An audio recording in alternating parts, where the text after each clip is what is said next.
Assalamualaikum warahmatullahi wabarakatuh. Hai, bagaimana kabarnya hari ini? Semoga sehat selalu. Sebelum belajar, jangan lupa berdoa ya.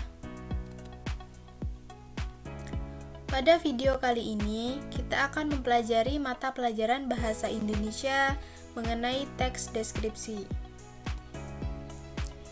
Materi yang akan kita pelajari adalah 1. Pengertian teks deskripsi, 2. Tujuan teks deskripsi, 3. Ciri-ciri teks deskripsi, 4. Struktur teks deskripsi, 5. Kaidah kebahasaan teks deskripsi, 6. Contoh teks deskripsi. Nah, teman-teman, apakah teman-teman sudah ada yang mengetahui apa itu teks deskripsi? Teks deskripsi adalah teks yang menggambarkan sesuatu sesuai dengan keadaan nyata, sehingga pembaca bisa merasakan seperti melihat, mendengar, mencium, atau merasakan hal yang digambarkan sesuai dengan pandangan penulis. Dalam teks deskripsi, penulis berusaha menyampaikan kesan dari hasil pengamatannya terhadap suatu objek kepada pembaca. Tujuan teks deskripsi.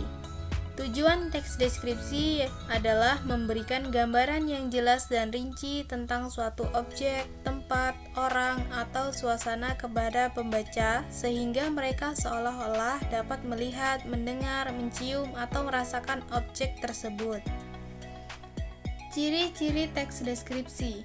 1. Mendeskripsikan suatu benda, tempat, atau suasana tertentu.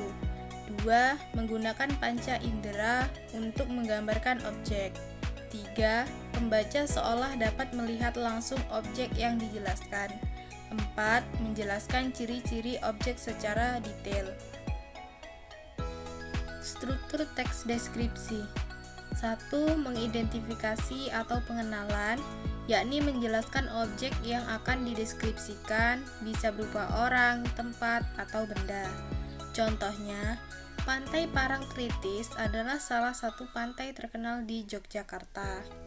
2. Deskripsi bagian, yakni menjelaskan bagian-bagian atau ciri-ciri objek secara detail. Contohnya, pasirnya berwarna hitam, ombaknya besar dan anginnya sejuk. Banyak orang yang bermain layang-layang di sana. 3. Simpulan atau kesan, yakni berisi pendapat atau perasaan penulis terhadap objek yang dideskripsikan. Contohnya, pantai ini sangat indah dan cocok untuk tempat liburan bersama keluarga. Kaidah kebahasaan teks deskripsi. 1. Menggunakan kata sifat untuk menggambarkan ciri-ciri benda, tempat, atau orang. 2. Menggunakan kata kerja perasaan atau pendapat untuk menunjukkan kesan atau pandangan penulis. 3. Menggunakan kata benda untuk menyebutkan nama benda, tempat, atau orang. 4. Menggunakan kalimat rinci. Kalimatnya menjelaskan sesuatu secara detail. 5. Menggunakan kata depan atau preposisi untuk menunjukkan letak atau posisi. Contoh teks deskripsi. Di pantai pasir putih, hamparan pasir halus berwarna putih menyatu dengan birunya laut yang jernih. Berkilauan diterpa cahaya matahari. Ombak kecil bergulung lembut ke tepi, menciptakan suara yang menenangkan. Deretan pohon kelapa melambai tertiup angin, memberi suasana teduh dan sejuk. Aroma asin laut dan wangi kelapa muda menyapa pengunjung yang bersantai menikmati pemandangan. Pantai ini menghadirkan keindahan dan ketenangan yang menyejukkan hati, membuat siapa saja betah berlama-lama di sana. Sekian video dari saya akhiri. Wassalamualaikum warahmatullahi wabarakatuh.